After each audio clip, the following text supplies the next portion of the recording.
కోటి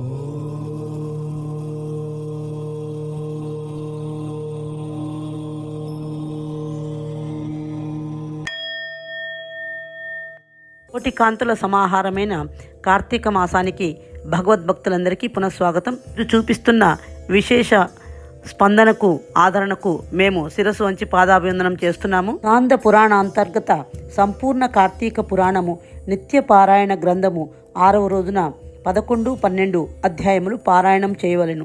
మహర్షి ఇంకా ఇలా చెప్పుచున్నారు. జనక మహారాజా, కార్తీక మాసంలో కార్తీక పురాణమును, శివ పురాణమును, విష్ణు పురాణమును విన్నను కష్టాలు తొలగి ముక్తి లభిస్తుందనడంలో ఎటువంటి సందేహం లేదు. దీనికి సంబంధించి నీకు ఒక వృత్తాంతాన్ని చెబుతాను, విను. పూర్వము మందరుడనే ఒక బ్రాహ్మణుడు ఉండేవాడు. అతడు పూజలకు, వైదిక ధర్మాలకు దూరమై పరుల ఇళ్లలో సేవలు చేస్తూ సమస్త దుర్వ్యసనాలతో జీవిస్తూ ఉండేవాడు. కానీ అతని భార్య సుగుణవతి ఉత్తమ ఇల్లాలు. మందరుడు క్రమక్రమంగా దొంగతనాలకు మరిగి దారులు కాచి బాటసారులను దోచుకుంటూ ఉండేవాడు. ఒక రోజున పొరుగురిలో పనిచూసుకొని స్వగ్రామానికి అడవి వెంబడిపోతున్న ఒక వ్యక్తిని అటకాయించి అతని వద్ద ఉన్న ధనాన్ని అపహరించాడు మందరుడు. ఇదంతా చాటు నుండి చూచిన కిరాతకుడు ఆ మందరుని చంపి ఆ ధనాన్ని తీసుకొని తన గూడెం వైపు వెళుతున్న కిరాతకుడిని ఒక పులి మీద పడి చంపివేసింది. కిరాతకుడు కూడా తన వద్ద ఉన్న గండ్రగొడ్డలితో ఆ పులిని వధించి మరీ ప్రాణాలు వదిలాడు. ఏకకాలంలో చనిపోయిన ఈ ముగ్గురిని యమభటులు పరలోకానికి తీసుకొని వెళ్లారు. మందరుడు చనిపోయిన తరువాత మందరుని భార్య పూజలు చేసుకుంటూ శేష జీవితాన్ని గడుపుతూ ఉండేది. ఒకనాడ గ్రామానికి ఒక మహర్షి వచ్చాడు. అతనికి మందరుని భార్య అర్ఘ్యపాద పూజ చేసి సత్కరించి, అయ్యా, నేను కడు దీనురాలను, అనాథను, హరినామ స్మరణతో జీవిస్తూ ఉన్నాను, నాకు మోక్ష మార్గాన్ని ఉపదేశించండి అని ప్రార్థించిందా సాధ్వీమణి. అమ్మా, ఈరోజు అపూర్వమైన కార్తీక పౌర్ణమి, చాలా పవిత్రమైన రోజు. దేవాలయంలో పురాణ పఠనం ఉన్నది. నేను నూనె తీసుకొని వస్తాను. నీవు ప్రమిదలను, ఒత్తులను తీసుకొని ఆలయానికి వచ్చి దీపారాధన చేయి. ఇందువల్ల నీకు అంతమైన పుణ్యం లభిస్తుందని చెప్పాడు. అందుకామె ఎంతగానో సంతోషించి ఆలయానికి వెళ్ళి అలికి ముగ్గులు పెట్టి ప్రమిదలను తెచ్చి తాను తెచ్చిన ఒత్తులను అందులో వేసి ఋషి తెచ్చిన నూనెను అందులో వేసి దీపారాధన చేసి ఋషికి ఇచ్చింది. తరువాత ఇంటింటికి వెళ్ళి ఈరోజు శివాలయంలో కార్తీక పురాణ పఠనం ఉన్నది, రావలసిందిగా అందరినీ కోరింది. అందరితో కూడి ఆమె ఆ రాత్రి కార్తీక పురాణం విన్నది. మరికొంతకాలానికి ఆమె ఆయువు తీరి మరణించింది. విష్ణుభటులు వచ్చి ఆమెను పుష్పక విమానంలో ఎక్కించుకొని విష్ణులోకానికి బయలుదేరారు. దుర్మార్గుడైన భర్త సాంగత్యం వల్ల కలిగిన కించిత్ దోష కారణంగా ఆమెను నరకం మీదుగా తీసుకువెళ్లారు. నరకలోకంలో యమయాతనలు అనుభవిస్తున్న భర్తను, అతనితో పాటు చనిపోయిన కిరాతకుణ్ణి, పులిని కూడా చూచి వారెందువల్ల నరకలోకంలో హింసింపబడుతూ ఉన్నారని విష్ణుభటులను ప్రశ్నించింది.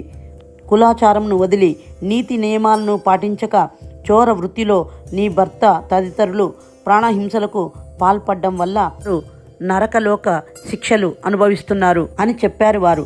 మరి ఈ ముగ్గురు తరించు మార్గము ఉంటే ఉపదేశించండి అని విష్ణుభటులను ఆమె ప్రార్థించింది.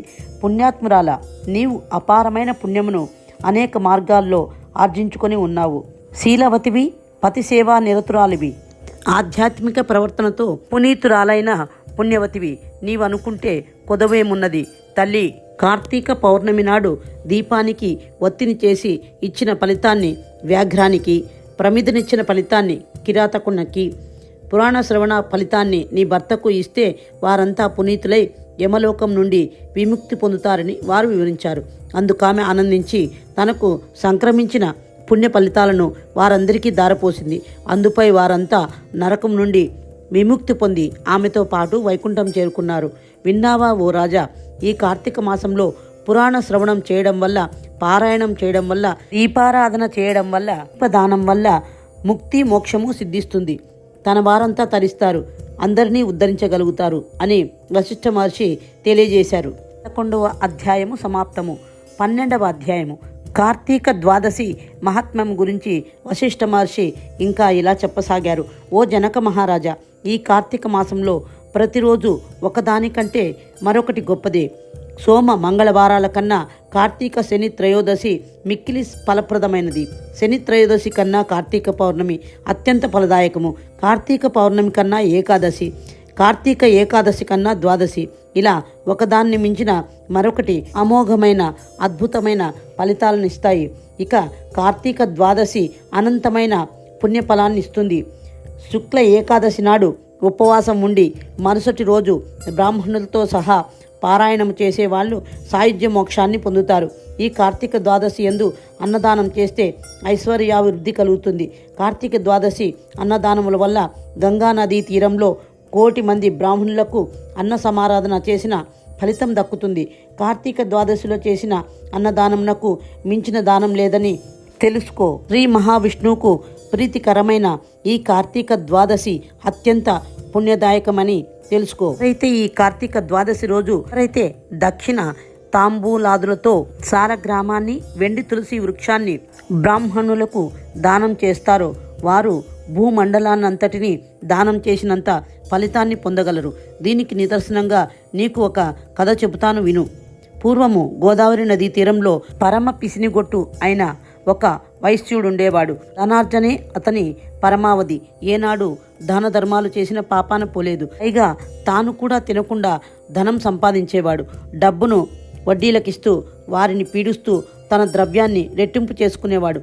ఎవరికి మాట సాయం కూడా చేయని పరమ దుర్మార్గుడు.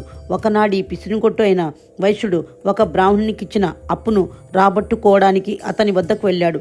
తన బాకీని వెంటనే అప్పటికప్పుడు వడ్డీతో సహా తీర్చమని బలవంతం చేయసాగాడు.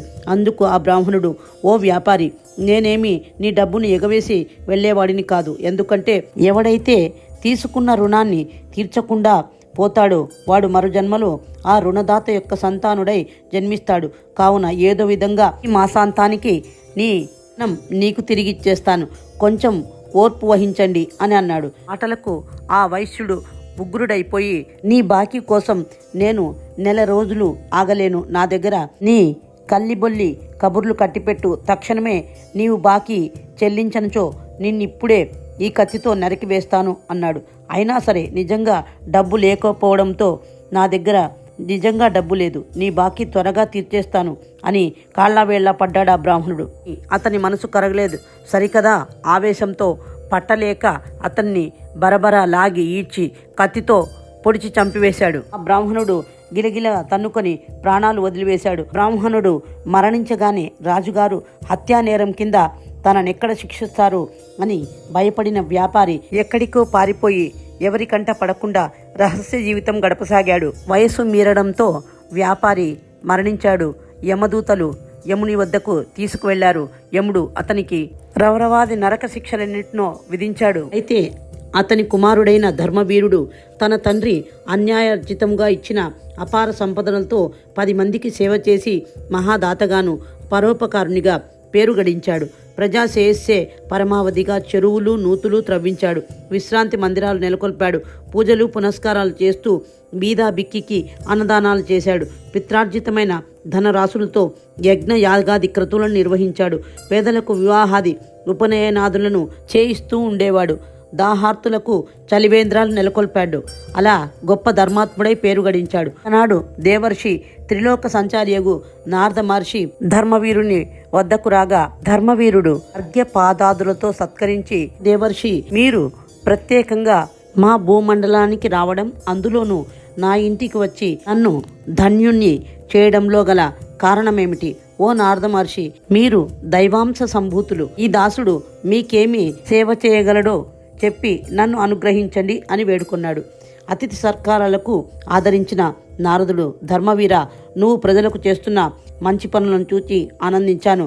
నీ ప్రజాసేవ కొనియాడదగినదే, కాదనను. కానీ సూర్యుడు తులారాశిలో ఉండగా కార్తీక ద్వాదశి నాడు ప్రాతకాలంన స్నానమాచరించి విధి విధానంగా ఫలగ్రామ దానము చెయ్యి. ఇది నీ శ్రేయస్సుకే చెబుతున్నాను.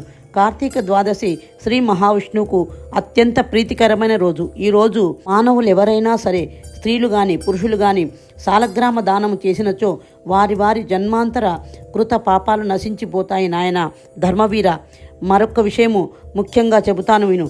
నీ తండ్రి నరకంలో పడరాని పాట్లు పడుతూ నరక యాతనను అనుభవిస్తున్నాడు. నీ తండ్రిని ఈ నరక బాధల నుండి విముక్తుని చేయాలంటే నీవు సాలగ్రామ దానము చేసి తీరాలి అన్నాడు. ధర్మవీరుడు మందహాసం చేస్తూ, స్వామి, నా తండ్రి పేరు మీదుగా గోదానములు, భూదానములు, తిలదానములు, సువర్ణాది దానములన్నింటినో చేశాను. ఈ దానములన్నింటి నుండి విముక్తి పొందని నా తండ్రి ఈ సాలగ్రామం రాయిని దానం చేసినందువల్ల విముక్తి పొందుతాడా? తినడానికి కానీ అలంకారానికి కానీ పనికిరాని ఈ రాయి దానం చేసినందువల్ల ఏం ఫలితం వస్తుంది? ఏమీ రాదు. కావున నేను ఈ దానం చేయను అని ఖచ్చితంగా చెప్పాడు. నారదుడు ఎన్నో విధాలుగా చెప్పి చూచాడు, వినలేదు. అయితే నీ కర్మ అనుకొని నారద మహర్షి నిష్క్రమించారు. ధర్మవీరుడు నారదుని మాటలు ఖాతరు చేయలేదు. మూర్ఖంగా ప్రవర్తిస్తూ సాలగ్రామ దానాన్ని విస్మరించాడు. పెద్దలు వారి హితములను లక్ష్యపెట్టలేదు. చివరికి మరణించి తత్ఫలితంగా నరక ప్రాప్తి పొందాడు. అటు పిమ్మట 3 సార్లు పులిగాను, 3 కోతిగాను, 5 సార్లు ఆబోతుగాను, 10 సార్లు స్త్రీగా జన్మమెత్తి వైధవ్య పీడను కూడా అనుభవించాడు. తరువాత 11వ జన్మగా ఒక భిక్షుకునికి పుత్రికగా జన్మించాడు. క్రిత జన్మలలో చేసిన పాప ఫలితంగా పెండ్లి కుమారుడు మరణించడంతో వైధవ్య ప్రాప్తి కలిగింది. ఒక్కగానొక్క కూతురు వైధవ్యం చెందడంతో ఆ యాచక బ్రాహ్మణుడు చాలా విచారించాడు. ఎందుకిలా జరిగిందని తన దివ్య దృష్టితో తన కూతురి గత జన్మను గురించి తెలుసుకున్నాడు. పూర్వకర్మ ఫలితంగా వైధవ్యం కలిగిందని తెలుసుకొని గత జన్మ పాపాలన్నిటినీ వివరించి, అమ్మాయి, నీకు ఈ స్థితి రావడానికి ముఖ్య కారణం నీ గత జన్మ పాప ఫలమే. కావున నీవు కార్తీక సోమవారం నాడు శీఘ్రమే సాలగ్రామ దానం చేయవలసి ఉంటుంది అని చెప్పి ఆమెచే వేదోక్త ప్రకారంగా కార్తీక సోమవారము నాడు జన్మార్చిత పాపనాశనమైన సాలగ్రామ దానాన్ని చేయించాడు. తన కూతురుచే బ్రాహ్మణులకు దాన ధర్మాలు చేయించాడు. తత్ఫలితంగా మరణించిన పెళ్ళికొడుకు కాస్త పునర్జీవితుడయ్యాడు. నాటి నుండి ఆ దంపతులు సత్ప్రవర్తనతో ఉండి మంచి పనులు చేస్తూ దాన ధర్మాలను ఆచరిస్తూ సుఖంగా జీవించసాగారు. అంతమున స్వర్గప్రాప్తి పొందారు. అటు పిమ్మట ధర్మవీరుడు తన 23వ జన్మగా ఒక బ్రాహ్మణునికి పుత్రుడుగా జన్మించాడు. గత జన్మలో చేసిన సాలగ్రామ దాన పుణ్య ఫలితంగా జ్ఞాని అయి వర్ధిల్లాడు. ప్రతి సంవత్సరము కార్తీక సోమవారం నాడు సాలగ్రామ దానాలను చేస్తూ తత్పుణ్య ఫలితంగా మోక్షాన్ని పొందాడు. కొడుకు చేసిన సాలగ్రామ దానాల వల్ల నరకంలో ఉన్న వైశ్యుడు కూడా రవధవాది నరకాల నుండి బయటపడి విముక్తుడయ్యాడు. కనుక జనక మహారాజా, సాలగ్రామ దానం వల్ల జీవుడు జన్మాంతర పాపముల నుండి విముక్తి పొంది మోక్షప్రాప్తి పొందుతున్నాడు. దీనివలన శ్రీ మహావిష్ణువు కూడా సంతృప్తుడై విశేష గుణాన్ని ప్రసాదిస్తాడు. ఇదే సత్యము, నిత్యము. కార్తీక మాసంలో సోమవారం నాడు సాలగ్రామ దానం చేయడం అత్యంత మహోన్నతమైన పాప ప్రాయచిత్తము. దీనివలన సర్వ పాపాలు హరించిపోతాయి. శ్రీ మహావిష్ణువు ఎంతగానో సంతోషించి మోక్షప్రాప్తిని అనుగ్రహిస్తాడు అని వశిష్ఠుల వారు జనక మహర్షికి వివరించారు. 12వ అధ్యాయము సమాప్తము. విన్నారు కదా. కార్తీక మాసము ద్వాదశి నాడు కానీ కార్తీక సోమవారం నాడు కానీ సాలగ్రామ దానము చేసిన వారికి మోక్షప్రాప్తి కలుగుతుంది. కావున మనమందరము జన్మాంతర పాపాలను తొలగించుట కొరకై కార్తీక సోమవారం నాడు కానీ ద్వాదశి నాడు కానీ సాలగ్రామ దానాన్ని చేద్దాము. అగణిత పుణ్యాన్ని సంప్రాప్తించుకుందాము. మోక్షానికి అర్హులమవుదాము. ఈ వీడియోను లైక్ చేయండి, షేర్ చేయండి, సబ్స్క్రైబ్ చేయండి. ఈ ఆధ్యాత్మిక ఛానల్ కేవలము భక్తి ప్రపత్తులను పెంపొందించుట కొరకై నిర్దేశింపబడినది. కనుక తప్పకుండా మనందరి సహాయ సహకారాలు ఈ ఛానల్కు చాలా అవసరము. అందువల్ల ఎటువంటి ఫలాపేక్ష లేకుండా ఈ ఆధ్యాత్మిక కార్యక్రమ నిర్వాహకులకు పేరున ధన్యవాదాలు తెలియజేస్తూ ఈ వీడియోను లైక్ చేయండి, షేర్ చేయండి, సబ్స్క్రైబ్ చేయండి. ఓం తులసీ దేవ్యై నమః. ఓం నమః శివాయ. ఓం కార్తీక దామోదరాయ నమః.